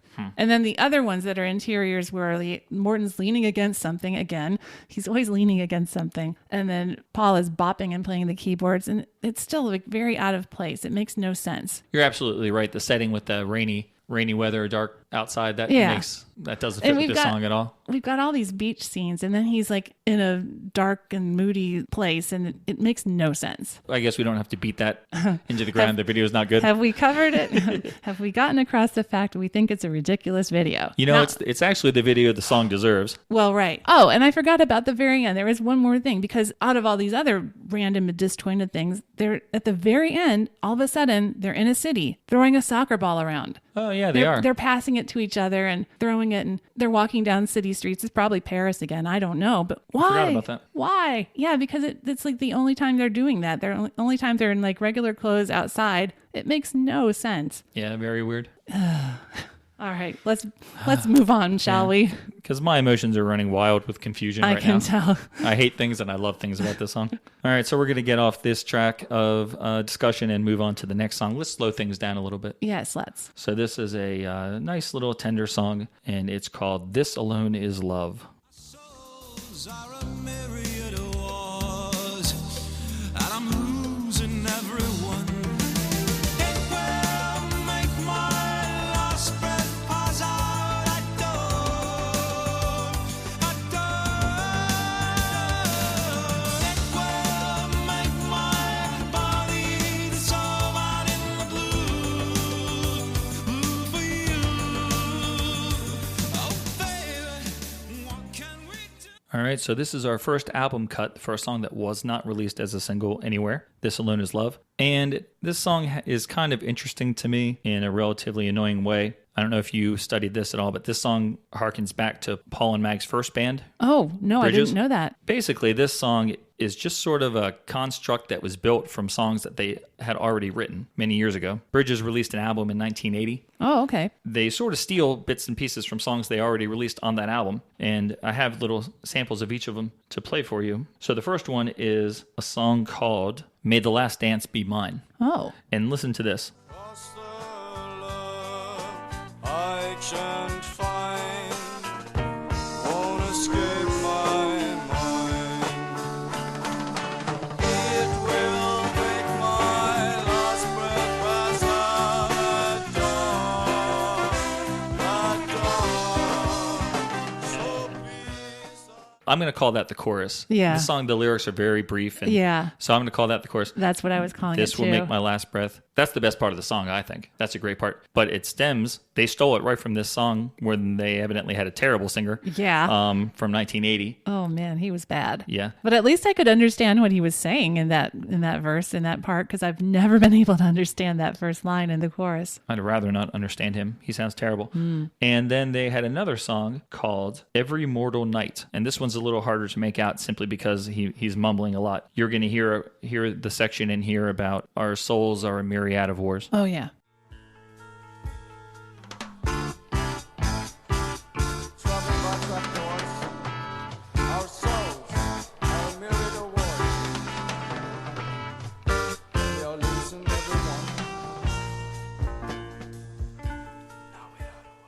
So I think we talked about Bridges a little bit in our Hunting High and Low episode, and I think we talked about them being more of a progressive rock 70s kind of strange band, and Yeah, I that's hear really that. what I'm hearing. Like, I could never listen to. I do like some progressive rock, Yeah. but this does not sound That- like the kind of progressive rock I want to Oh, hear. it's very amateurish. And that singer is just terrible. Oh, yeah. Not enjoyable to listen to. No, so I was really shocked. I was really shocked that this song is basically just a mashup. Yeah. That they seem to have kitchen thrown sink kinda. to simply because they had to get a song. But really, that's not even true.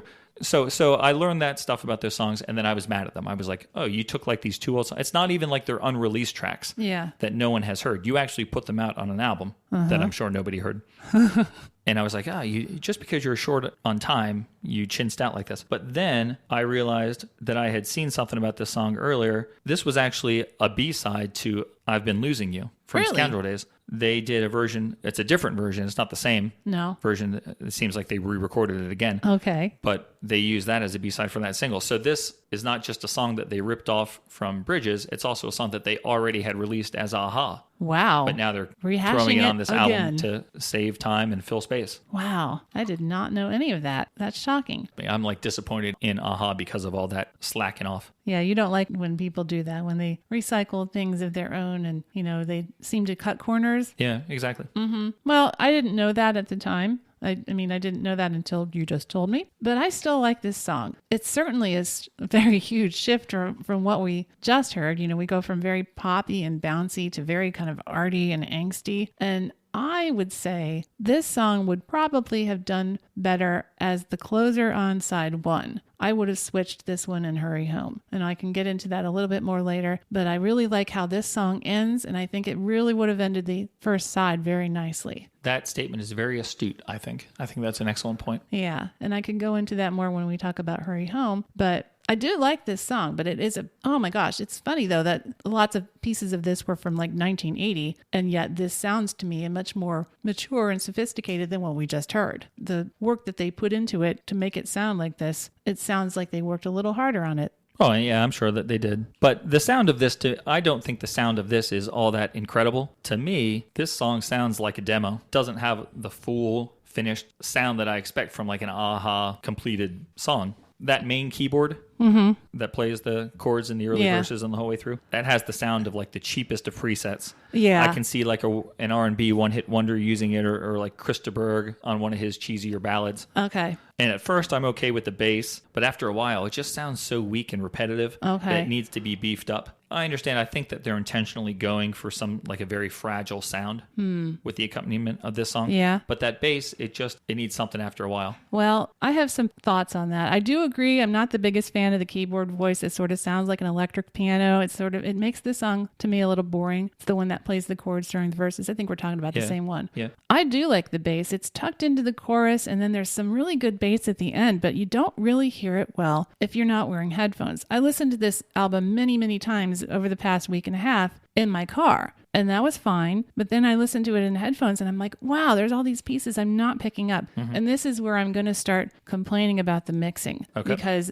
I think there's a lot of stuff going on in this song, especially at that kind of jam session at the end. Yeah. There's lots of really great drumming. There's some more good guitar work in it, but it's really lost by the strings and the other keyboards kind of overtaking it. I think that the other stuff was mixed down too low, and I think there's a lot more here to appreciate, but it's too hard to hear. I just think they kind of messed up on the mixing of this. Yeah, I think that's definitely true with the last like 90 seconds of the song. Yeah. I think part of it is probably because, like I said, I think they're trying to get like a fragile sound to this song because it's such a tender song. It's supposed to be so poetic and, you know, about love and things. So I think part of that is intentional. Well, I didn't care for it.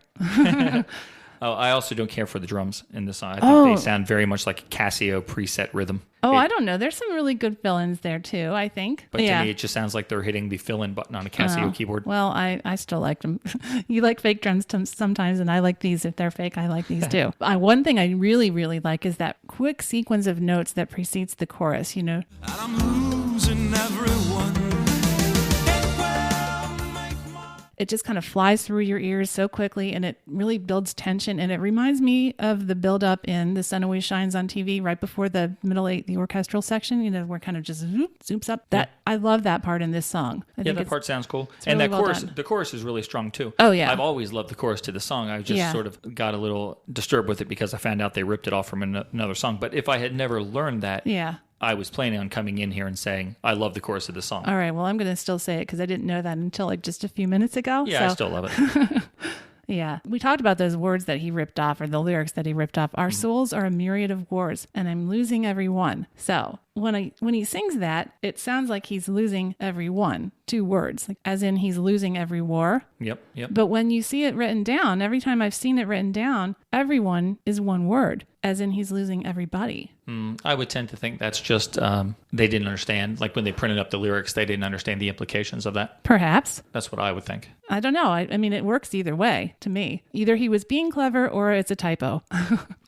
I don't know. But I do like that line. The chorus is great. I love the harmony in the chorus. His delivery is very powerful. I think it's really great. His vocals are awesome in the song, which is no real surprise, really. Well, no, I know. But those harmonies are great. Yeah. He just belts that out, and he sounds so powerful. Yeah. And I mentioned at the end of the song, how he just kind of trails off. And I really like how the effect that he gives that the end of the song, too. And it's just his voice, and I think. Baby. What can we do? Yeah, and that's a great ending. Stripped down to just his voice. He finishes it really strongly, and I think that's just one reason why this would have been a wonderful first side closer, perhaps even an album closer. It's kind of just stuck here in the middle. I don't think it was the right place for it. You're exactly right, I think. Well, thank you. That whole last 90 seconds or whatever is awesome. I said earlier they need to beef it up somehow. Well, they actually do beef it up in those last 90 seconds. Right. They go through the chord progressions with the keyboard, sort of like they've been doing throughout the song. But Paul comes in and gives a controlled guitar solo in the background. Yes. And it's a bit back in the mix. Yeah. Another mix. A complaint I have. But I really like the sound of that part. It makes me a little bit unhappy with the guitar that we've heard up to that point in the song, though.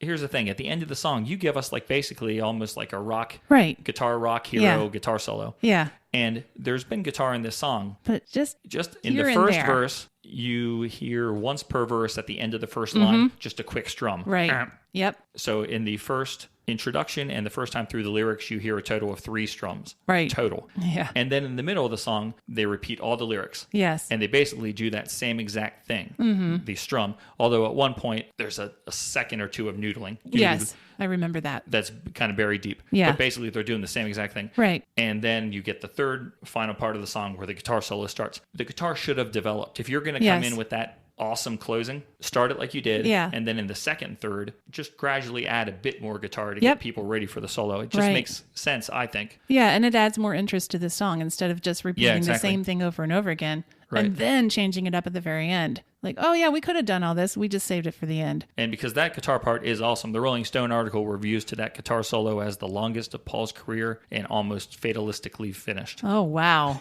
Holy cow. But it is awesome. That part of the song is great. Yeah, and it's another great example. Well, this one, not so much the pop elements, but certainly the rock and the orchestral elements blending very well together. Yeah. Really like how they do that. I like how they blend the orchestral and the rock elements. I don't like how they get the pop in here. The pop sounds super No, cheesy. in this instance, I'll agree. The pop, which would be the keyboards, not so good. Yeah. Having said that, I still do appreciate and enjoy this song. Oh, yeah. This song is good. I respect the last 90 seconds or so because I think that's an illustration of where they were at right now. Right. Just tacked on to something that had no business being on the album because it doesn't sound up to the high standards of some of the better things that we've heard here. Even though I love this chorus and I've always kind of liked this song, now that I've learned how they chinsed out, it's now the creative low point of this record for me, simply because a short timetable for the record forced them to write a song based on 2 different songs that they had already previously written and released. It's not like they were tucked away in a vault. Imagine if an author did that with a book. Oh, yeah. If an author wrote a book that was 250 pages and then a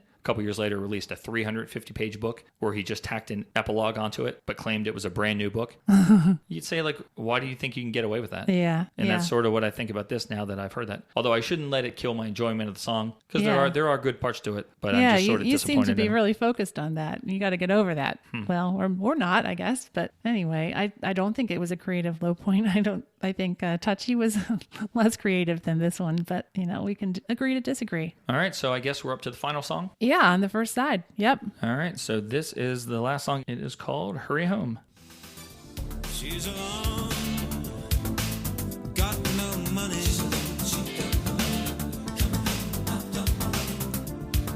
Coming home, no more running.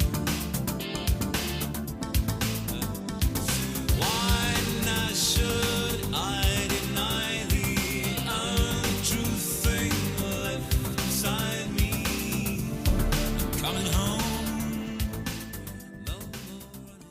All right. So here we are at the end of the first side. I do like this song. I enjoy listening to it, but to me, in the end, it's kind of forgettable. I'll say once again, this is a so-so choice for a closer to side 1. I would have switched this. I think this is a much more of a good transition from what we heard on Touchy to what we hear on This Alone Is Love. It's a transition from kind of pop to art. It's just in between those two. Flipping the 2, I think, would have greatly helped the flow of the first side. Yeah. I agree with you. Well, thank you. It has a really ominous sound to the beginning. It's kind of a neat beginning. And it's interesting. The verses are mostly minor chords. I did look it up. The chords are D minor, A minor, G minor, with a few C chords in between those two. And then the chorus, though, it switches to major chords. We've got C and G. There is a quick E minor thrown in for those little accompanying notes. But I really like that because it conveys how the singer is kind of, as he's getting closer to home, he's getting happier. It's all getting, happy in major key instead of this hurry home. And he's anxious because he's not home yet. I really don't like it. Okay. I had a question here. Is the chorus a major key and the verses in a minor key? Yes. Question mark. Is my verbs don't always agree with my subjects because it seems jarring to me. Like something switches up between the two and sounds kind of awkward. That's what I was hearing when I heard that. So that makes sense what you're saying. It does fit well for the theme of the song. Yeah. Like you just said, but to my ear, I do not like the sound of it. I do like what you said about the beginning of it being Ominous. I wrote down suspenseful. Okay. I've always sort of liked this song because I thought it distinguished itself as combining suspense and joy, which is kind of a weird combination. Oh, this song was the B-side to Touchy, by the way. Oh, it is. With the atmosphere, music, and lyrics of that first verse, you wouldn't be surprised if this song went on to become like the pop music equivalent of Alfred Hitchcock's Strangers on a Train. Ooh. Like the way that it Yeah. sounds. However, by the end of the song, it becomes like the mirror image. If you're in the United States, you'll know this reference. The mirror image of Styx 1979 single Babe, Oh, wow. where the narrator is coming back to his love after a long absence. Okay. So you go from that suspense to excited and happy joy Ooh. over the course of the song, which is kind of neat. Yeah. But it's the suspense part of the song that I've always enjoyed the most, and particularly those first 55 seconds, Okay. which I think are pretty incredible. Yeah. When the percussion starts up in this song, you're like, wow, what is going on? It's got such an interesting percussion pattern, this fast pattern, and it's kind of like offset. It really gets the idea across that he's in a hurry. I think it sounds like a train. Yeah, it has this very anxious feel to it to me. And then there's some really cool bass notes that accompany the percussion, and they're kind of syncopated, and it just helps build that tension. Yeah. But even with all that syncopation and tension, I think this is actually in 4/4 time. I couldn't get anything to confirm that, but I think, even they're doing that all within the constraints of a 4/4 time song. Okay. That's kind of neat. Other things that work really well in those first 55 seconds with the drums, Morton's breathy vocals, they dip down a little bit to his lower register, just a little bit, and they really give you a sense of yearning. Like you can sense the excitement Yeah. that he is trying to get across. And there's some wonderful keyboard work in this first verse. The accompaniment pulls everything together and provides almost a minute of a fantastic song that has great mood, a dark theatrical build-up, wonderful vocal. I couldn't say an unkind word about the first 55 seconds of this song. Wow. Well, that's great. How do you feel about the rest of it? Then the full drums kick in and things start to go wrong. Oh, no. Do tell. Well, this is all, of course, just my opinion. Yes, indeed. The verses are still good. Like I mentioned earlier, I find the intrusive background singing to be kind of annoying. Okay. She's alone. She got Yeah. no money. I'm coming home. I've done my running. Done my running. Yeah. I don't like that. Okay. And it sounds awkward to me and it sounds silly. But my main problem, like I said to you before, is it's the chorus. The chorus kind of ruins this song for me. It's the third time I'm going to say this. This is a song where the verses are way better than the chorus. Wow. The verses are much catchier. I don't ever find myself singing the chorus. I walked around the house today singing this song, but not the chorus. And that's just weird. My main problem is I hate the guitar. I hate the guitar in the chorus. What Paul's doing in the verses is fine. It's kind of sparse with the guitar as usual, but he's kind of adding atmosphere. Here, he just comes in with some strums that sound just so caustic. And I think it's the strum pattern, and I think it's probably the fact that it jumps to that major key that makes it sound bad in my ear. But just not pleasing to your ears. no, I really hate that guitar. Wow. And I also hate how empty the accompaniment gets in the chorus compared to the verses. We get that guitar, and then we basically get a 2-note guitar part. I'm sorry, a 2-note keyboard part Oh, yeah. every 2 lines. And that's what the E minor is, I think. Okay. And it just sounds so amateurish. That part? Yeah. The part that sounds empty is, I'm doing right for once in my life now. I'm doing right. And then he says, at the end of it, he says, no more running 4 times. Yeah. That we get the keyboards back, they come back, and that sounds fine. Things get better. The music works a lot better at that point. But by that point, I already am disgusted with this chorus. Okay. That empty, awkward section of the chorus, for me, for the second song in a row, is going to force me to declare that this track sounds as if it's still in the demo stage and that the songwriting was not completed on this one. I don't like the sound of it. Okay. All right. What do you think about that chorus? I actually, for as much as I didn't really like those backup vocals before on the other song, I do like them here. That she's alone, she's got no money, I'm coming home, I've done my running. I like them here. And I also like how many voices we get in the verse. We get some really good harmonies, and then there's some really cool background humming. The impression it gives me vocally, this song, it sounds kind of like a choir, like a gospel choir. We get all these voices, and they're kind of like cheering Morton on as he's singing about, coming home, and he's doing right. And, they're kind of like encouraging him, and it's this big group. Then there's these ad-lib vocals that Morton does at the end is a nice touch. Again, that kind of adds to the gospel choir atmosphere at the end to me, because he's singing and he's kind of going riffing and stuff. And then we got this other group of guys kind of go, he's doing right. It's just like they're, supporting him like, amen, brother. I like that part of it. I guess I can't disagree that the rest of it musically is not probably up to par with some of the other things we've heard, but I enjoy the vocals and that aspect of it enough that it's not really detracting from my enjoyment. However, as I said before, this entire song is really kind of forgettable to me. It is just not their strongest track at all on this album, not on this side. As a closer, it's easy to just kind of not play it. Okay.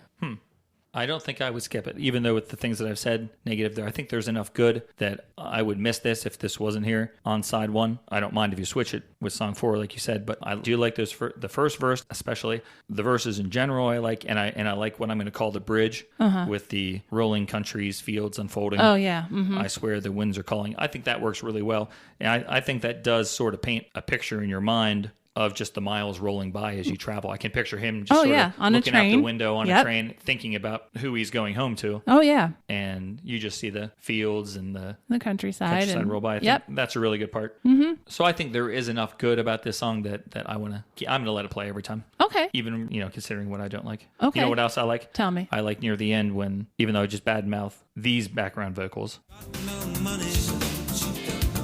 Yeah. I really like this background vocal. It's really quick.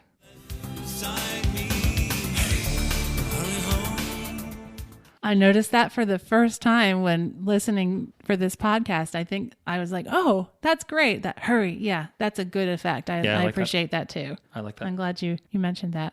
All right. So I guess that's the end of the first side of the record, Sarah. Yeah, I guess so. So, I'm a little uncomfortable as we wrap up side 1 because I hate to be this critical of A-ha because I love A-ha. Yeah. We have every one of their albums, followed them from, whenever I just got into them in the early 90s to today. Yeah. We recently got the Unplugged CD, and that's a great Oh, record. it's wonderful. But, someone on the iTunes reviews that we read at the beginning of the show mentioned that occasionally these groups that we love record a bum song and that you and I are not afraid to point that out. That's right. Because we're heroes. We're musical heroes.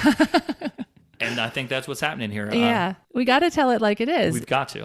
This is how we feel. And we are, making lots of caveats and lots of exceptions. Well, we like this part. We like this part. And I mean, it's okay that we don't love everything. That's not who we are. We'll be okay. We'll get through it. Is A-ha going to be okay, though, Sarah? That's what I'm worried about. If word gets back to A-ha. That we're saying bad things about their 1988 album. Yeah. I'm actually I'm concerned. Pretty sure they'd be okay with that, considering considering what you've said about the making of this album. Yeah, guys, but keep in mind how much I love the blood that moves the body. Okay. I love it too. It keeps me alive. That concludes our discussion of side 1. I hope you guys enjoyed it. Yep. If you did enjoy it, feel free to let us know on our Facebook post where we're going to share this episode, or even better, to share it on iTunes with a review if you have the time. Right. Even though Brian's New Year's resolution has been successfully completed. Yeah, thanks everyone. Before the year's even half out. Thank you. We're always happy to hear from you in the form of a star rating or a review. Anything you can give us to get some publicity on iTunes and get our rating up there. That's wonderful. And we really appreciate it. Sure do. So we're going to try to get part 2 of this episode out to you next weekend in the time frame that we're in right now. I don't know when you're going to hear this, but in the current present, next weekend is Mother's Day. Yeah. Here in the United States, but we're going to still try to get that episode out to you. Yeah. And also at the same time, not disrespect our moms. That's right. We'll see if we can walk the fine line between those two things. Yeah. Music and mothers. Yeah. Hope you enjoyed this, and looking forward to hear whatever feedback you may have, and we'll catch you in 2 weeks for some more A-ha and little James Bond. Oh, yes. James Bond. Should be good. Talk to you then.